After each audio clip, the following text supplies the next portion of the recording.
এই যে বোর্ডে যেগুলো লেখা আছে সেগুলো জীবন বিজ্ঞানের কোর্স থেকে কিছু ইম্পর্টেন্ট তথ্য, যেগুলো কম্পিটিশন পরীক্ষায় খুব ইম্পর্টেন্ট এবং কোয়েশ্চেন ব্যাঙ্কেও অনেক সচরাচর পাওয়া যায়, বইয়ে সাধারণত থাকে না। কিছু কিছু কোর্সের টার্মস যেগুলো একটু খুব ইম্পর্টেন্ট অথচ বইয়ে থাকে না, সব বইয়ে তো থাকে না, কিন্তু প্রশ্ন আসে, কোয়েশ্চেন ব্যাঙ্কে আসে। বিভিন্ন কম্পিটিশন পরীক্ষা ANM, GNM, BSc nursing, NEET, এগুলো প্রচুর প্রশ্ন থাকে এই টার্মসগুলো থেকে। সেগুলো আমি কোর্স থেকে নিয়েছি, প্রায়শই কোয়েশ্চেনগুলো দেখা যায়। দেখো, প্লাজমা ডেসমোটা জিনিসটা কি?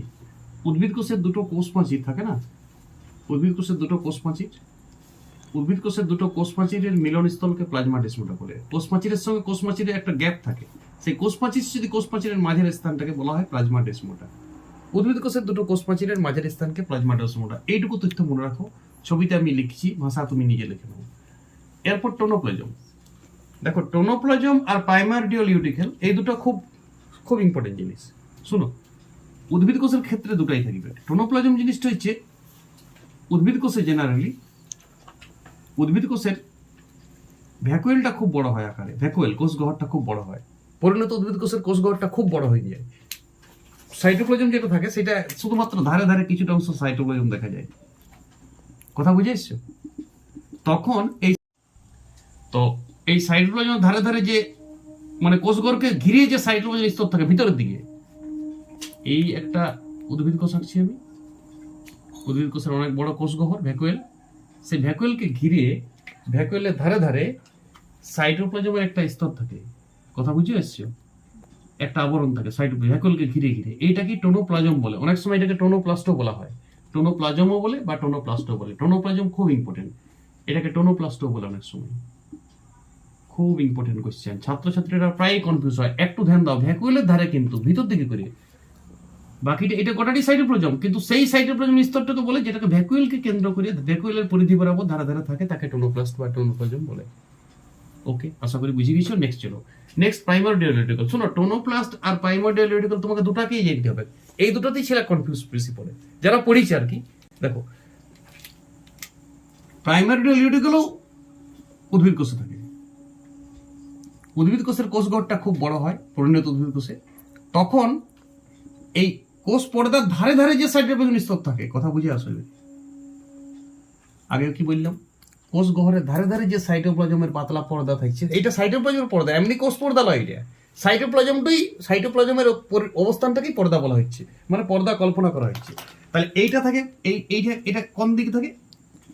উদ্ভিদ কোষে কোষ পর্দা আছে জানো তো, সেই কোষ পর্দার ধারে ধারে, কোষ পর্দার ধারে ধারে যে সাইটোপ্লাজমের স্তর আছে, সেই সাইটোপ্লাজমের স্তরটাকে প্রাইমারডিয়াল ইউটিকল বলে।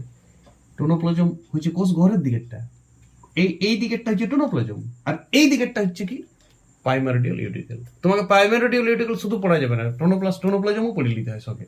টোনোপ্লাজমকে আমি টোনোপ্লাস্টও বলেছি।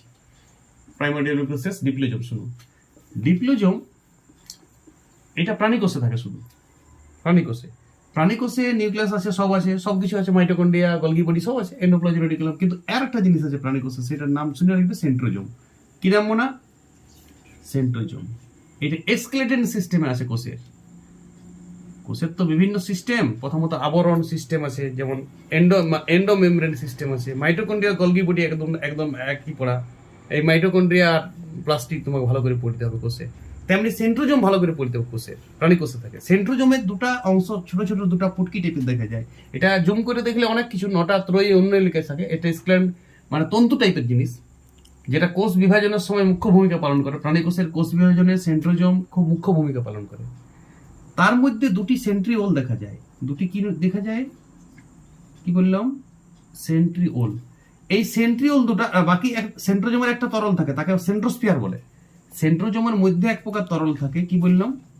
তাকে বলে সেন্ট্রোস্ফিয়ার। দন্তস ফয়রস্সি উন্তস্থাকার ল লেখা নিচ্ছে তো। কিন্তু এই যে দুটা ডাব্বু ডাব্বু টাইপের, যেটা অনেক সেই গরুর গাড়ির কাটার মতন দেখতে, গরুর গাড়ি চাকার মতন ডিজাইন, তাকে বলে সেন্ট্রিওল। এই সেন্ট্রিওল দুটাকে একত্রে বলা হয় ডিপ্লোজম। একসাথে দুটা সেন্ট্রিওলকে কি বলা হয়?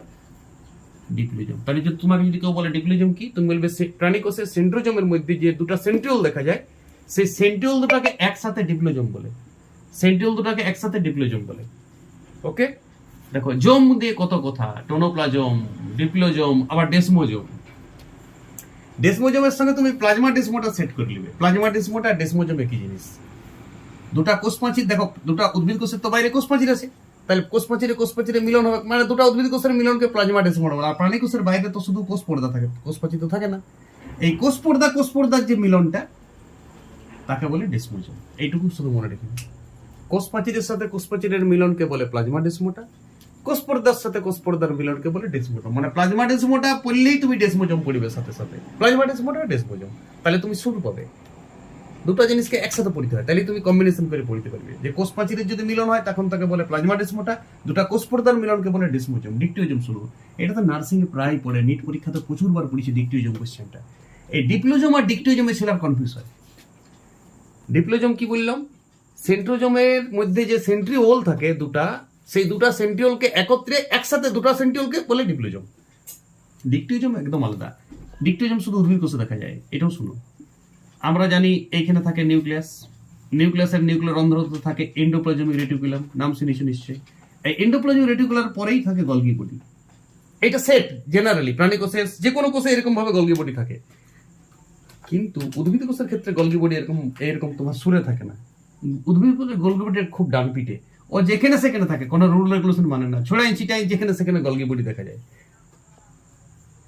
যদি নিউক্লিয়াসের পরে কি থাকে ইয়ার এন্ডোপ্লাজমিক রেটিকুলাম, তারপরেই গলগি বডি, তাহলে ঠিক আছে, ওটা ভালো সিস্টেম আছে, প্রাণী কোষ অমনি থাকে। কিন্তু উদ্ভিদ কোষের গলগি বডি যেখানে সেখানে ছড়াই ছিটাই থাকে, বিক্ষিপ্ত আকার অবস্থান করে, এইটাকেই বলা হয় ডিকটিওজোম। গলগি বডির, উদ্ভিদ কোষের গলগি বডির অবস্থানকেই বলে ডিকটিওজোম। উদ্ভিদ কোষের গলগি বডির অবস্থান, গলগি বডির অবস্থানকে ডিপ্লোজোম বলে, ডিকটিওজোম বলে, সরি। ডিকটিওজোম খুব ইম্পর্টেন্ট। ডিকটিওজোম হচ্ছে গলগি বডি, উদ্ভিদ কোষের গলগি বডি ছড়াই ছিটেন থাকে।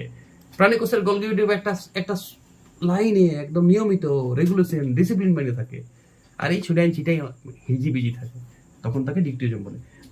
হালোপ্লাজম খুব ইম্পর্টেন্ট, শুনুন।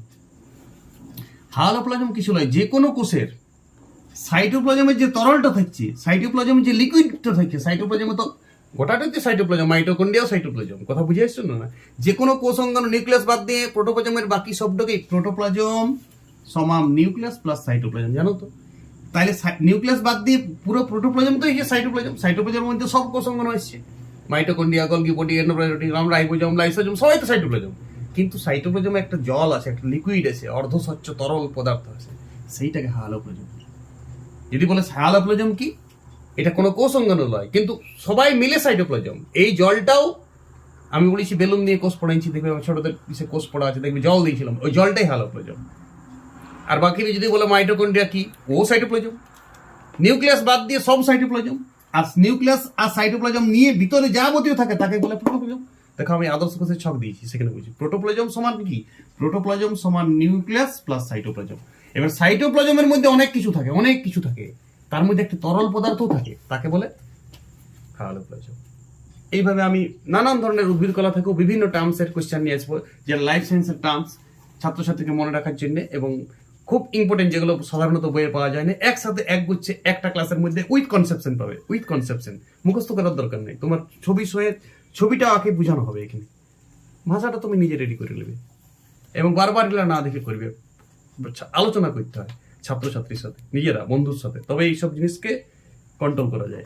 ওকে, ভালো থাকো সবাই। নেক্সট ক্লাস নিয়ে হাজির আসছি, আরো অনেক জীবন বিজ্ঞানের নতুন নতুন টার্মস নিয়ে আসছি।